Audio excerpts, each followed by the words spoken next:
right. It's the Average Joes. Back again. Took a little break, but you guys can't get rid of us. Can you smell what the Joes are cooking, Dave? Can you smell what we're cooking? Oh man, I love the energy coming back. It's been a while. Yeah, it feels good to be back in here. Took a little bit of a break, and hey, we're entitled to a break too, but we're not leaving you guys. Told you guys we're gonna keep coming back, and we appreciate you guys visiting with us again. This is your main man Oli on the mic, along with Dave. No Tonio Brown keeps having issues and problems and troubles. We're probably going to talk about that. I'm sure he wants to talk about that a little bit more, so we'll skip that for the moment. But I once again want to thank everyone for coming back and visiting with us this year. It's been an awesome season. Dave. And I just appreciate the love that we've had, and that you guys have shown by continuing to support the show. It's been kind of overwhelming, and we hope to be here for many more years for you guys. And we do want to wish everyone a happy New Year and a Merry Christmas. If we didn't have a show at Christmas, so want to wish you guys all the best. And also do like, comment, and subscribe to the show here. That means the world to us. Be interactive as usual. Just you can leave comments here. Any questions? I know the season is over for most people. But still, if you have any questions about next season or any thoughts or reflections, we would love to interact with you guys there. We're also on Instagram, the Average Joe's Fantasy Football podcast, and there is a underscore between each word, Average Joe's Fantasy Football, and also we are on Facebook, and you can also leave questions here on YouTube. And we do want to congratulate all the champions out there. I hope that our show has helped you, and perhaps that helped propel you to your championship, listening to some of the thoughts, comments, and ideas we've had here, some of the analysis that we've jumped into, and maybe it helps you play someone that you wouldn't ordinarily played, or came up with a different strategy to help you win your league. So want to congratulate all the champions out there. Speaking of champions, I know I have one here on the phone, Dave. Man, how things shape up for you for the playoffs? I actually, I wasn't able to get. No, that's not true. I got one in one of my home leagues. I did get a little championship. All right. That was cool. It wasn't in one of my bigger leagues. The main one, though, that I was excited about, I actually got in third place in a vampire league. And oh, wow. My first year in one of those. It was pretty cool. Yeah, that's how I fared. I did manage to make the playoffs quite a bit. Yeah. I just had a lot of falling out in the playoffs. What about you? Round about the same. Obviously I wasn't in as many leagues as you were, and as usual, I mean, kind of how the whole year went for me. My redraft leagues, I only made the playoffs in one of my redrafts and didn't do so well there. My dynasty leagues, I didn't win the championship there either. Got pretty close. I really should have won one of them, but that's water under the bridge at this point in time. I just had a stacked team, but succumbed to injuries. We can't get around that. And that's part of fantasy football, so it's no excuse. Everyone has injuries, but it just seemed like everyone went down that particular week, man. I mean, it was horrible. It was rough. But neither here nor there.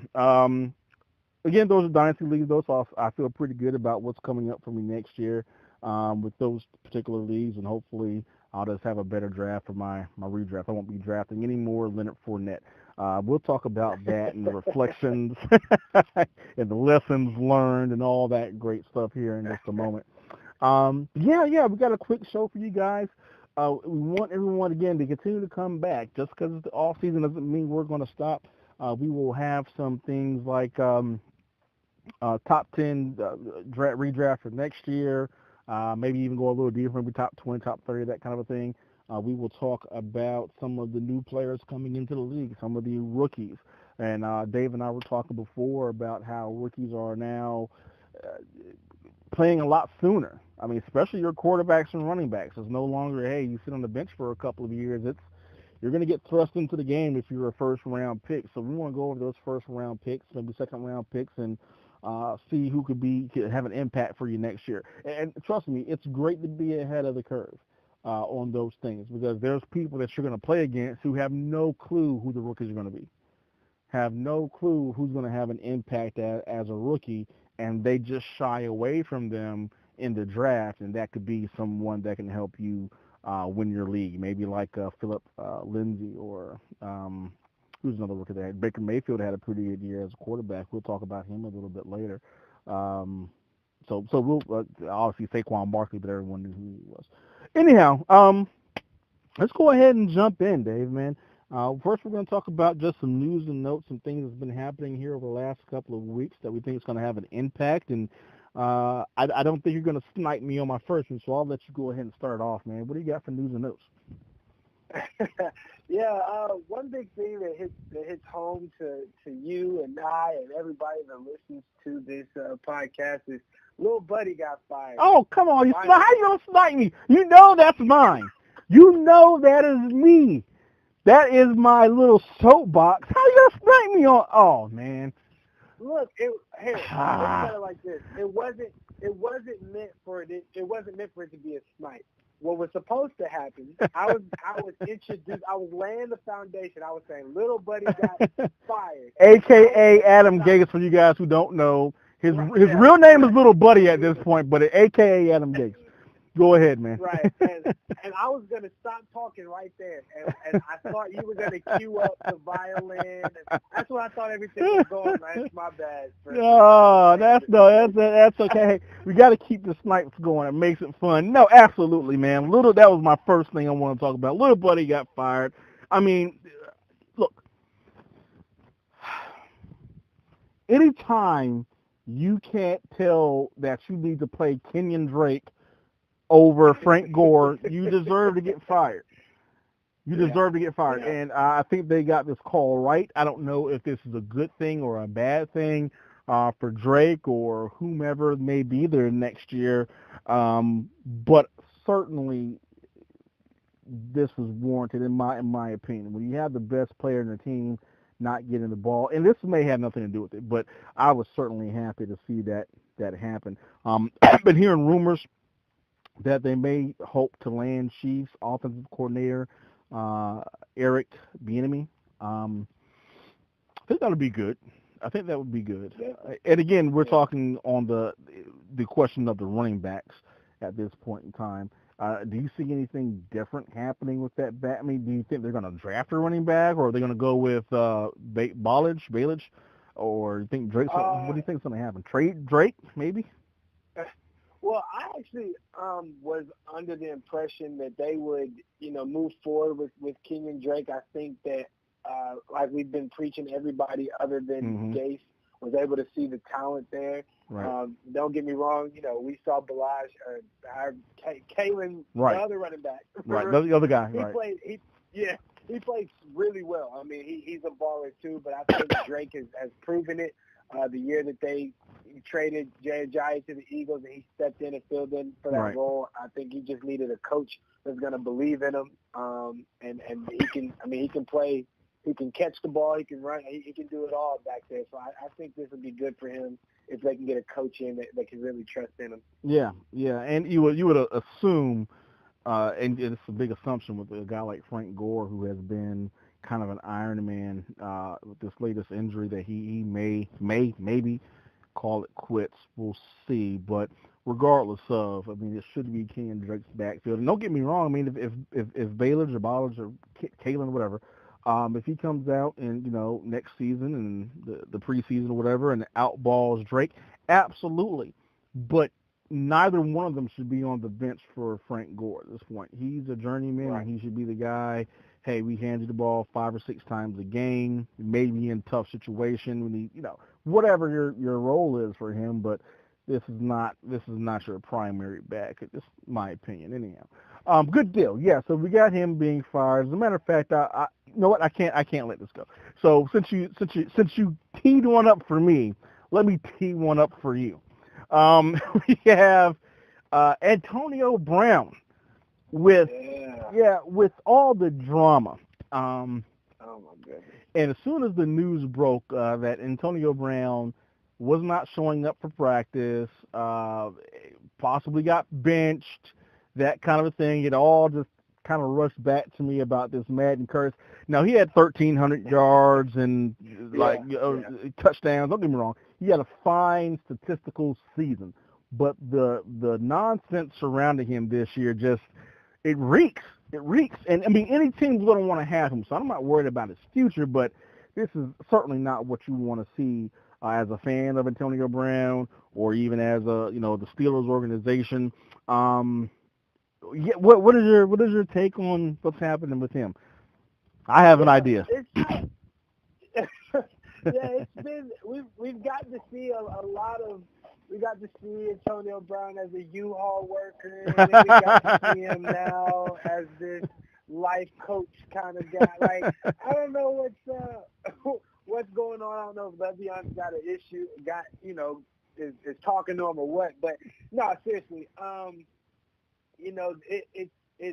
it's unfortunate to see when you've got somebody that great, of that caliber, that level, and whether he feels like he's not being treated fairly, if he's just sick of it, or whatever the case may be.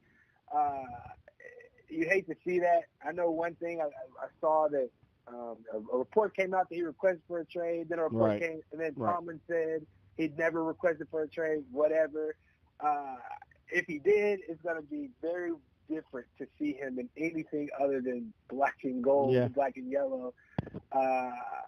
I will say this. This is complete speculation, but I saw today, I guess a fan or somebody made a picture of Antonio Brown in 49ers uniform, helmet, all that stuff. And then, as a 49ers fan, I would politely decline. Go ahead. and then you find out Antonio Brown followed, Jimmy G and guys in the 49ers organization, which, at the end of the day, it's not up to Antonio. It still has to be a trade, but it's interesting to see that and look into that. Well, I don't see. Don't get me wrong. Let me rephrase that. As a 49ers fan, of course you want a guy of Antonio Brown's talent. I just don't want the drama. I mean, do we need that drama? Can we not go find someone else?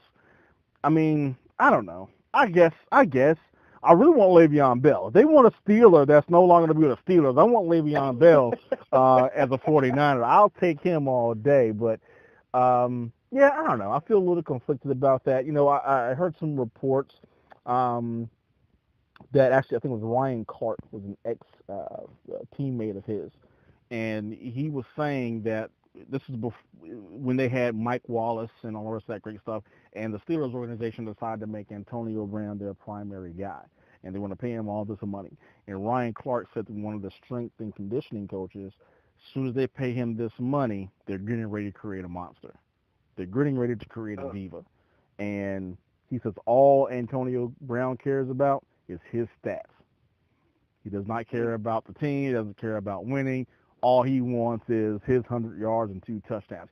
And my theory on this, and I've been saying it all year long, as soon as someone came up and challenged his alpha dog status on the team, as soon as Juju Smith-Schuster started showing out, why am I not getting the ball more? Why is he getting more receptions than I am? Yeah. The epitome of someone who is not a team player. So now, don't get me wrong. If he goes to San Francisco, he'll get every ball. I mean, him and Kittle. You can't ignore Kittle there. But that may be a match. I don't know. I feel a little conflicted about it. I seen another kind of a meme or whatever you want to call it, where it had Julio Jones, the best receiver in the NFL who doesn't act like a diva. And I think that was a direct shot at guys like Odell and the guys like Antonio Brown. Just go out there and do your job, man. Absolutely. Yeah. But I don't know. Do you actually see him being traded? What would the Steelers require for an Antonio Brown? Yeah. that's the thing. That's the thing of the matter when I was thinking about it, and because just the fact that it has to be a trade and it's not like Antonio is a free agent and can move on how he wants to. So, and we just saw this situation with Le'Veon and the things they were asking for Le'Veon, and they didn't get a trade done with Le'Veon. I mean, yes, they have Juju, and I personally like Juju. I love Juju. Yeah, I think he's great, but Antonio Brown has been there. They pay. I think the owner for the Giants said in a press conference about Odell, we didn't pay him to trade him, right? And so, yeah, the same thing. And even though Tomlin did come out and say, there comes a point in time where a guy is more worried than he is helpful, or whatever the quote was. But I think the price for AB as far as trading him is going to be too steep for a team to the point where they'll just, they'll probably look at it and say, well, he's a free agent next year. Why give up all of this that they're asking for, and let's just wait and see if we can grab onto him next year. I don't see the Steelers. I think the kind of person Tomlin is, the kind of organization the Steelers seem to be, more of they seem more of like, doesn't really matter what you want. We're going to make a statement, and this is our team. It doesn't matter as far as you can be sad, mad, whatever, but this is our team, and you're going to either play nice or you're going to miss out or whatever, what have you. So I don't see them bringing down their expectations or their wants as far as what they demand for a trade for Antonio Brown. Do you see a Le'Veon Bell situation where he just says, I refuse to play for you guys and I'd rather sit out? I don't think he would do that, but what do you think? That was. I think it would take more than what is being told right now. As far as with the team, I know he's not responding to Big Ben and did not showing up for MRIs, practice, all that good stuff. But I think it would take a little bit more than just that. I feel like, as long as he's getting, he's getting paid. It's not like they're exiling him. They just told him, well, if you're not going to show up, we're not going to play you. I mean, that's just what it is. So, yeah, I think now anything can happen. Obviously, we've got a lot of time over these next months for the football season. So anything can happen. But as of right now, no, I don't think anybody has to worry about a potential holdout by Antonio Brown. Cool. All right, let's go ahead and move on to the next story here. I have one that I want to talk about. I mentioned him kind of in the prelude to this. Baker Mayfield finished this year with 27 passing touchdowns. From what I've seen here, and I honestly haven't done complete research on this, but I've seen it a couple of different times. That is the most passing touchdowns by a rookie quarterback in history, over greats like Peyton Manning and Dan Marino and everybody else. What does that mean for Baker, man? Does that mean he's getting ready to be one of the next greats, or what? Did you see enough from him to say that he's a QB1 next year? What do you think about? And again, he did this on about what? He didn't do this a full 16-game season because right. Tyrod was there for about 3 or 4 games. Right, and he did it with a coaching change mid-season. Offensive, who's calling the plays. Yeah, I like what the Browns have there on both sides of the ball. I like Baker. I think I can see him as he might not be, for me personally, he might not be a guy that I'm drafting saying to myself, locked in, starting every week, I'm good. He's not there for me yet, but he's more than a streamer, I would say. If I'm able to get Baker, I'm confident more times than not. Okay. With my matchup with him moving forward, you've got people like Jarvis Landry's got another year, and we start to see Jarvis Landry start to come. Well, we start to see him come back on as the season was ending. Trust me, I have the same disgust with you. Believe me, because as soon as I traded for Jarvis is when he started. Yeah, so we must have gone at the same time then. Yeah, that was so I'm right there with you. A flop. Then when it doesn't matter, Did I have him on my lessons learned? Hold on, we'll make sure I'm not talking about that too early. I don't think so. Okay, yeah, and then when it doesn't matter, he goes off like 100 yards and 2 touchdowns. He's like week 17. Like, who cares? I mean, That come doesn't on, matter to man. me anymore. Yeah. No, yeah, man. They have a really good squad. I mean, I think the beginnings of a good squad. The problem is the coaching. Yeah. Who are they bringing in? Sounds like they're starting their interviews. Kitchens, thank God, is not going to be interviewing for the head coaching role. I think he's the interim head coach now. I didn't quite like. I don't know what they were doing. I mean, they wanted to get shoved the ball some more, so they seemed to be a lot more run heavy when he took over, and that's fine. But obviously, as a person who has Baker on my dynasty squad, one of my dynasty squads anyway, I would like to see that be a little bit more, 60-40 kind of a pass to run kind of a deal. So we'll see how it works out. I guess it depends on who's going to be the next head coach there. But yeah, it was really kind of mind blowing to see that he beat out a lot of those great quarterbacks, even with only 75% of the season. I mean, he certainly would have thrown for 30 plus had he been starting the first game of the season. So yeah, I mean, you're looking at again, you may have some more interceptions as well. Those growing pains you're going to see from a rookie quarterback, but yeah, that was really encouraging to see. Anyhow, do you got anything else, man? Yeah, I just one quick thing I want to talk about, and I don't know how into it we can get because we don't know too much on it. But it just hits close home to me, and I've had a lot of people ask me questions. And at first, it wasn't a question to me, but I've thought about it lately. As far as next year goes, if Nick Foles wins, say he beats the Bears. Now it might not beat the Saints, whatever, but if he beats the Bears this year, is he not startable? That's not my question.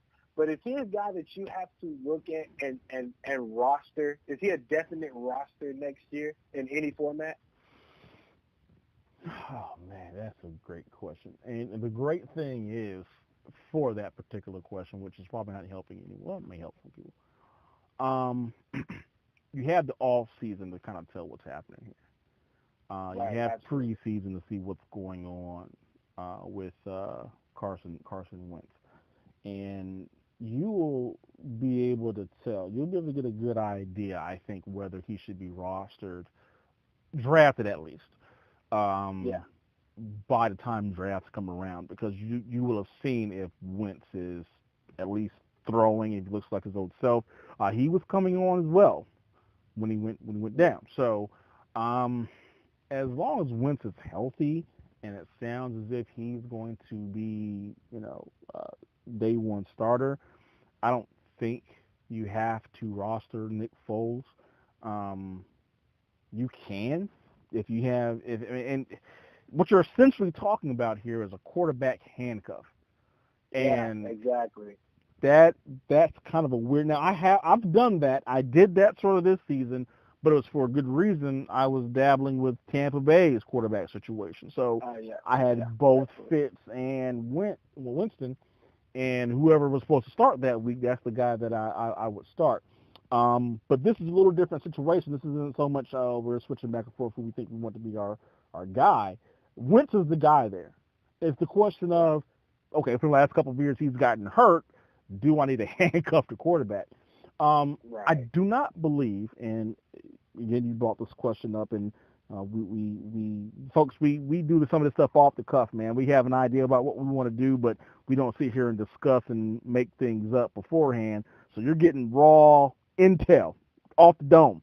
Um, but I don't believe Foles had that great of a year after Wentz went down.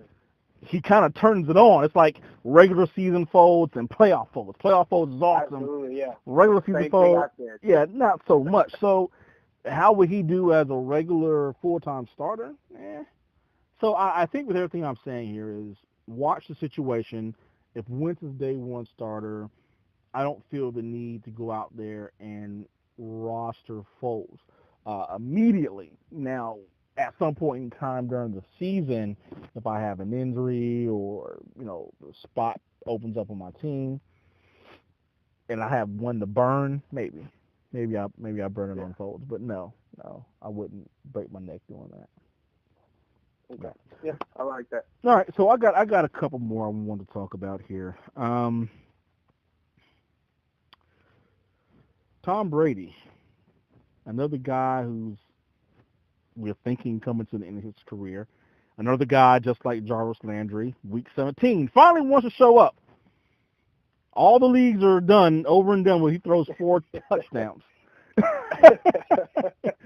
But really, the question for me is, and we'll probably talk about this more in depth when we have some of these top 10 shows or whatever for next year. Um, how do you feel about Tom Brady, man? He had by all accounts, he had a horrible fantasy season, but he was Yeah. being drafted like third, fourth quarterback off the board. Right. Is he still in that top 5 for you? Yeah. Nah.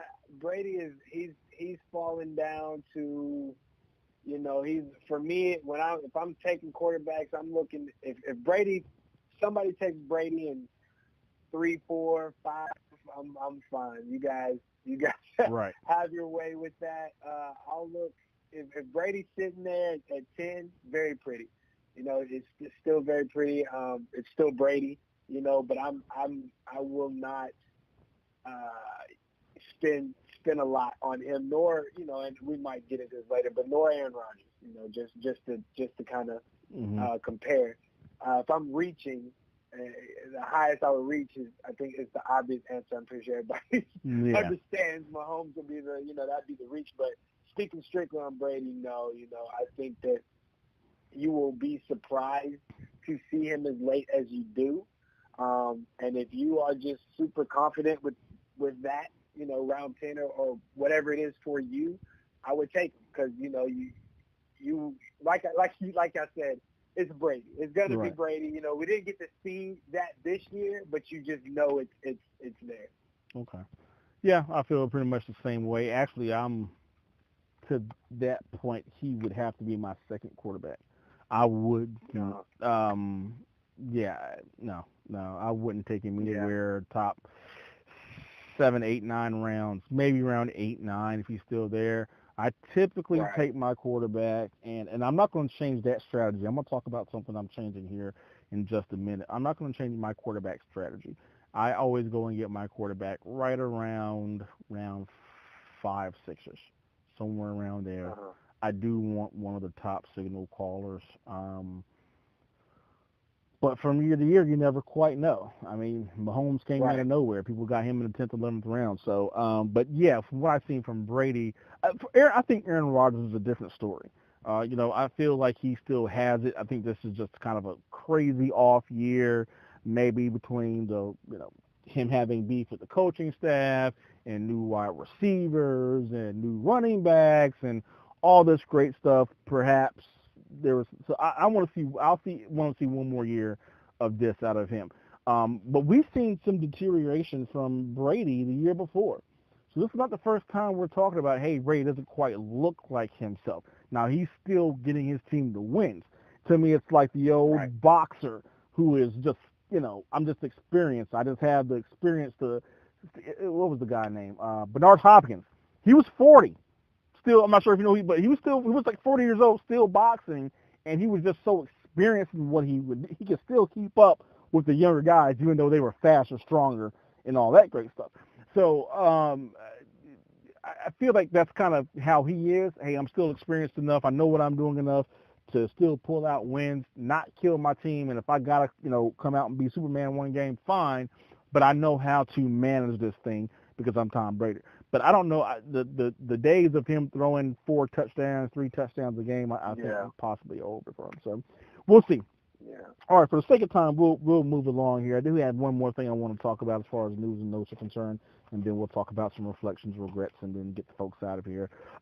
There's been a slew of firings here as far as coaches are concerned, and Yeah. you've seen just within the last week a number of those coaches were African American. You got Vance Joseph, if you want to count Hugh Jackson a few games into the season. You got Steve Wilkes and Marvin Lewis. All went down. Do you see that as being some kind of a issue going forward with African American coaches, or just they just suck? Well, Marvin Lewis, I mean, you might need to take him out. Okay, Marvin Lewis probably should have been canned a long time.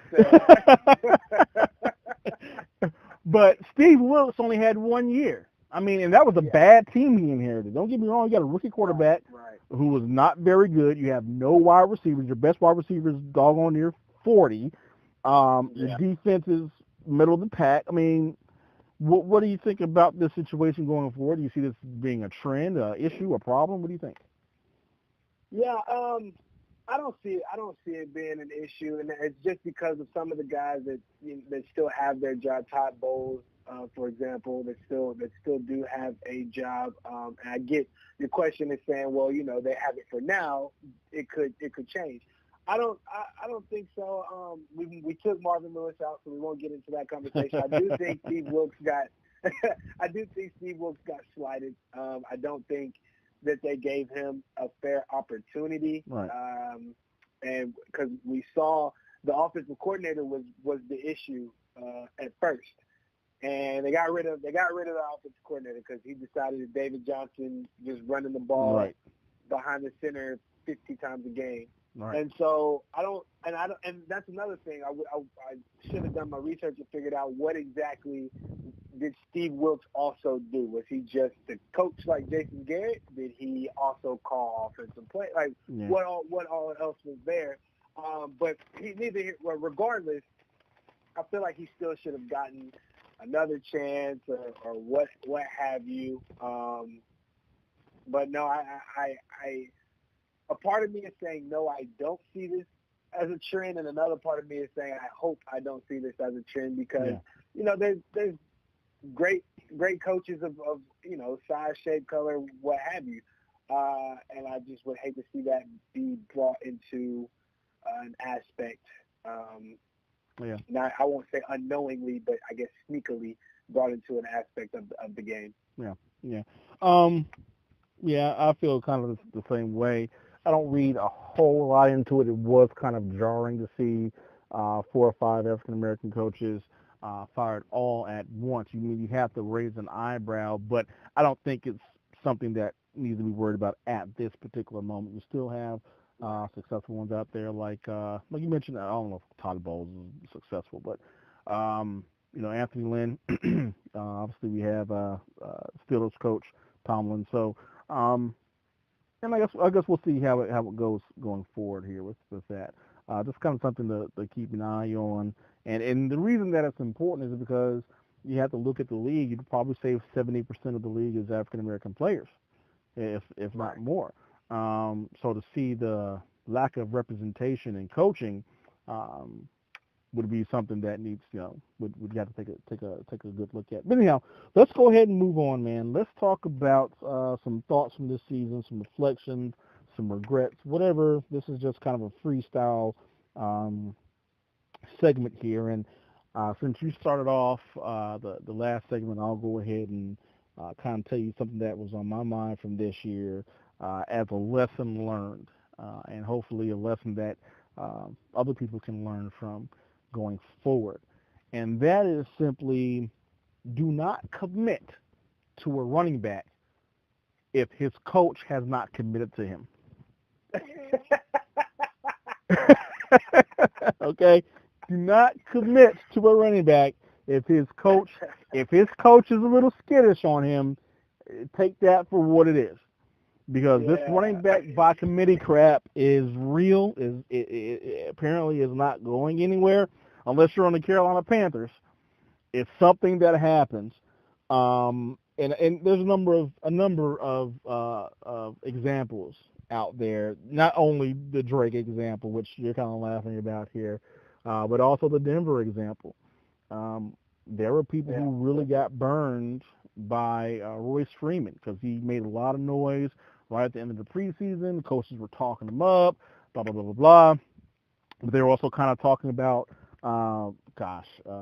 what's the other running back's name? Number 23. I got his name. Devontae Booker. But they're talking about Devontae Booker, and then all of a sudden, Philip Lindsay's the lead running back. Like you have to really know what's going on. If the situation is murky and you can avoid it, avoid it. I feel bad for the people who drafted Royce Freeman in the fourth round. Tampa Bay, Ronald Jones. Everyone said there's no way Ronald Jones is not playing. There's no way he's not going to get the ball. And look, and the coaches were kind of saying, hey, he's not looking like the best running back right now. But you would have thought by the draft capital they put into him, he had to be the guy, and he wasn't. So again, when you're drafting, draft into solid running back situations.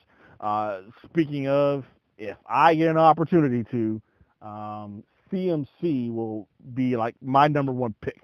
We'll probably talk about that some other time, but you cannot turn away like 97% of the carries, man. Yeah. I mean, that was insane this year. Definitely, absolutely. While you're on that subject, I just wanted to ask, and this is super early, so if neither one of us is going to have really any intel on this at all, but how interested or how much of a look would you take towards Jay Ajayi if you are in a startup redraft, startup dynasty, what have you? If you're doing a vet draft next year, how much capital, how much time do you look towards Jay Ajayi? That's a good question. Not a lot. I think if he's there in maybe the sixth, seventh round on a redraft, I might consider him. I'm still a fairly young guy. I think he's probably still mid-20s. I don't have those numbers in front of me, but I'll be shocked if he's anything over 27, 28 years old. So still has some tread on the tires. It's just now you have a really murky running back situation there in Philadelphia with the emergence of I'm having this. I have Josh Adams. Josh Adams, right? So they seem to really like him, and to me, they're kind of the same kind of a running back. This is not one of those compliments where, hey, Jay Ajayi is going to be the pass catching back, and Josh Adams will be the in between tackles guy. They both kind of run in between the tackles. From what I could see, just with the eye test, Josh Adams seemed to be a little more physical, possibly. Maybe more of a straight up and down runner. Jay Ajayi is maybe a little more shifty, but he's not known to be shifty. But between the two, if one was more shifty, I think that would be Jay Ajayi. But they're really kind of the same kind of a running back. So the question is, who are they going to commit to in that particular role? And I think that's going to be a huge question mark going into the season. And for a team that already likes to run by committee. So maybe it goes. I mean, it goes to your first point. Don't commit to a guy before the coach does. So, correct. Yeah, definitely. It's just something to watch and think about. I mean, what's the highest round you would consider drafting him? Let's say he's healthy, all goes, ready to go. What do you think? And I'm gonna say, the easy answer is, well, it depends on what my team looks like.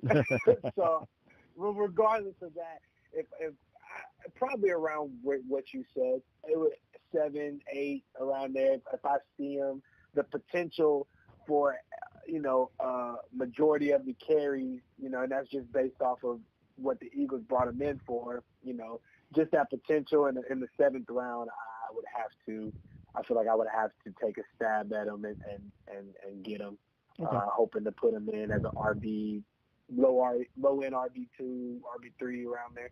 Yeah, absolutely. All right, man. Let's talk quickly. Well, not really talk. It's kind of something that I wanted to chat about is rookie quarterbacks. They come out hot and heavy just about every year. Quarterback is the most important, one of the most, well, if not the most important position on the field, and teams are always looking for that next franchise quarterback. However, do not expect anything from them year one. Um, a number of us put some draft capital into people who were on the Bills, to people who was on Arizona, even to an extent, maybe even people who were on the Browns. And a lot of these guys did not really pan out this year. Second-year quarterback Mitch Trubisky, even though he had a game here or there from people, I mean, who could you really say, hey, this is going to be the guy? This is the guy to own as a wide receiver in this offense. You don't know until these guys develop a chemistry with someone. Um, then yeah, so from now on, when I see a rookie quarterback, I'm just steering clear of the wide receivers as well, even though, they may have the talent, they just don't have an experienced enough quarterback to get them the ball in the situations. So I steer clear from now on from any run at wide receivers with a rookie quarterback. Definitely, I think that's that's exceedingly great advice. I hadn't even thought about that, but yeah, that definitely showed its face this year.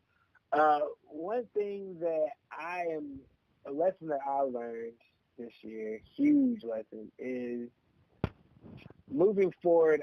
I will I refuse to wait on tight ends as long as I usually do. I was drafting tight ends 8th, 9th, 10th round, and that's just not going to cut it. Obviously. And you think you're under the assumption that, or I was at least under the assumption that, okay, let me get these positions, and just round out my team. I can plug in a tight end. He can get a touchdown or two, and we'll be good to go. But we saw this year a tight end getting a touchdown or two was an awesome game for a lot of tight ends. All right. So you got 3 receptions this game. Woohoo! Yeah. Hey, I better win. I tight end had 3 of them. so yeah, that's one thing. Going into next year, any new draft that I do, because I wasn't even looking towards any tight end. Right. But I'll definitely be not focusing, but paying very, very strong attention to trying to get one a little higher up this upcoming season. Right.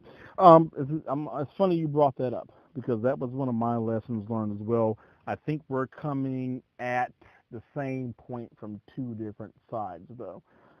My lesson learned for tight end was if I'm not getting Kelsey, if I'm not getting Ertz, if I'm not getting Kittle, if I'm not getting one of those top kind of guys, or at this point in time, you got to say one of the tight ends in the Colts offense. Right. I'm waiting to the 10th round. My strategy had always been to get my tight end right around round 6, 7ish, and I ended up with a lot of Trey Burton. I ended up with a lot of Kyle Rudolph. And don't get me wrong, both Burton and Rudolph finished top 10, if I'm not mistaken, PPR. I think they finished back to back. I think they finished 9 and 10. But as a matter of fact, I'm bringing it up right now. If you give me 1 second, I can pull the stats up for tight ends. Hold on 1 second. And half point PPR. Yeah, Kyle Rudolph was 8, Njoku 9, Vance McDonald 10, Trey Burton number 7. So they were right behind each other, half point PPR, with 16 games played. So you would think, hey, you got the number 7, number 8 tight end. That wasn't bad. It really was bad. It wasn't that great. I mean, and you think about Njoku, Vance McDonald, you think about O.J. Howard, Jimmy Graham, all these. Heck, Mark Andrews for Baltimore had 29 less points, fantasy points, than Trey Burton and Kyle Rudolph. And he may have been halfway undrafted. Like, right. No more. If you're not getting Kelsey, Ertz, Kittle, I don't know if we're going to see Jared Cook do that again next year or not. I would be willing to take a shot. But there was a huge drop-off after those top 4 guys. Ebron was up there. He was number 4. He had an amazing season. But there was a 30-point drop-off from number 4, number 5, which is Cook. Then there was another 30-point drop-off from Cook to Hooper. Austin Hooper finished number 6, right? Yeah. Right, yeah, ahead of Burton and Rudolph, which came out of nowhere. So it's a toss up. It's a coin flip. I got Jared Cook on a couple of my. As a matter of fact, both of my dynasty squads, I had Jared Cook, and I promise you, I got him like round 13 or 14. Like it was like way late. He was my second tight end, that kind of thing, and he ended up having a great season. So unless it's a guy you know is going to carry the load, I think probably Rob Gronkowski is the only one that kind of really jacked people up this year. I'm waiting until after round 10 and hope I get lucky. Yeah. Yeah, Dev, I'm looking here at our draft we did in your league that you commissioned, and you took Jared Cook in the 16th round. 16th round. So, yeah. 16, I mean, he almost went undrafted, and he was the number 5 tight end. So you just don't know unless it's one of those top guys. And I would be willing to take a shot at whatever tight end is the main guy on the Colts as a top 5 rounds, possibly. Maybe it might be a little aggressive, but top 5 or 6 rounds, I would take the Colts tight end. But outside of that, I'm waiting, man. But yeah, we're both saying the same thing, I think, though. You got to get one of those top guys, or you're screwed. Yep. All right, man. Let's talk quickly. Regret. This will make you laugh. Trading Emmanuel Sanders. I just wish I would have pushed the trade without him a little bit more, because he had a bad season the season before. I think he got hurt or something like that. It wasn't a great season for him. I think I still could have gotten Melvin Gordon and kept Emmanuel Sanders. I would have been unstoppable. I was pretty good regardless. The only thing that hurt me was Melvin Gordon went down, and also Aaron Jones went down, who I kind of traded for later on in the season. Both of those guys went down for me, and it kind of wrecked the end of the year for me. But I think you would have traded me Melvin Gordon without Emmanuel Sanders. I think you would have done it. I don't know. I'm not saying nothing. The trade is done. Hey. I think I could have got him, man. But that was a regret. I'll do my last one here, and then we'll get ready to get out of here for time's sake. I regret not getting Devontae Adams on more of my teams. I actually had him on 3 teams, which is to say, I wish I had gotten him 100% of the time. At the beginning of the year, someone asked me about Devontae Adams, and I said, he has the potential to be the number 1 guy. I didn't think he would be the number 1 guy. I thought he would end up 5, 6, somewhere around there. And he did not end up as the number 1 receiver because he didn't play the last game. That's probably the only reason. Half-point PPR, he had 274 fantasy points. The number 1 receiver in half-point PPR was Tyreek Hill with 284. Right. So if he would have got 10 points or more, he would have ended up with he would have been the top receiver half-point PPR, and full-point PPR, he was the number 1 guy over anyone else. So despite the off year by Aaron Rodgers, all the rest of that great stuff, I think he was showing the potential to be this for the last year or two with the number of touchdowns. He had to be getting double-digit touchdowns for the last couple of years. It was just the receptions were lacking because he still had Jordy Nelson, all that great stuff. Now he is the man. Look, I'm not saying he's the top wide receiver off the board, but he's a first-round draft pick, and he will be a target of mine. He was a target for mine anyway, but he's a super target now. Like, I gotta have him. Absolutely. No, I'm right there in your regrets, and I'll add another name because I didn't even look. I overlooked. I didn't want anything to do with Devontae. Wow. Not only Devontae. Check this out. Also Adam Thielen. I didn't want either one. I don't want him. I don't want him anywhere near my team. I have no shares. I was able to trade for Adam Thielen in the middle of the year. Yeah. And that's the only reason I was able to get him. But yeah, I'm right there with you. it comes a point in time. I guess it's a lesson learned. There comes a point in time where you have to look at a team, look at the guys around there, look at the guy, Right. the good guy that's been there and that's still doing it. And sometimes you just have to buy in. Right. You can't be Mr. Negative all the time. So that's something that I definitely learned this season. Wow. Wow. All right, man. Do you have anything else you want to talk about? No, that is it for me, man. All right. Well, hey, look, folks, that'll be the end. Actually, Oh, wait. go ahead. Go ahead. Sorry. Go Eagles. We made it to the playoffs. We're not talking fantasy anymore, so I can be biased. Right. Go Eagles. Well, I hope they do well for you. I don't have any horses in this particular race. I yeah. I don't want the Eagles to win. I'll be honest with you. They won last year. But outside of that, who I really want to see win this whole thing, man, is I want to call them San Diego. I want to see the Chargers, man. I want to see Phillip Rivers get this. I'm a big Melvin Gordon fan. Yeah. I like the coach. I really want to see the Chargers win. I know it's kind of an uphill battle for these guys, but I really want to see them win. But we'll see. Anyhow, that's the show for us tonight. Again, folks, sorry for missing the last couple of weeks. Took a little bit of a break here, but we are back in action. We'll likely be doing shows at this point in time on Thursday, so be looking for it to hit YouTube on Fridays. And again, we're going to be talking about the Listener League coming up. We're going to talk about some of the different platforms we're going to be on, websites, things of that nature. Some of our rankings. We're going to start doing some rankings for this upcoming year. We're going to have a show about some of the new rookies coming out, that kind of a thing. So continue to come back, continue to support, continue to listen, and we'll continue to bring the content. Again, it's all free. We're not charging anything right now, guys. So continue to come back and get everything we got. Listen, we appreciate you guys. Happy New Year, Merry Christmas, all that great stuff. As usual, if you can dodge a wrench, you can dodge a ball. Dave, do you have anything else for the people? Enjoy the rest of your week and enjoy your Saturday, Sunday playoff football. Absolutely. We're signing off.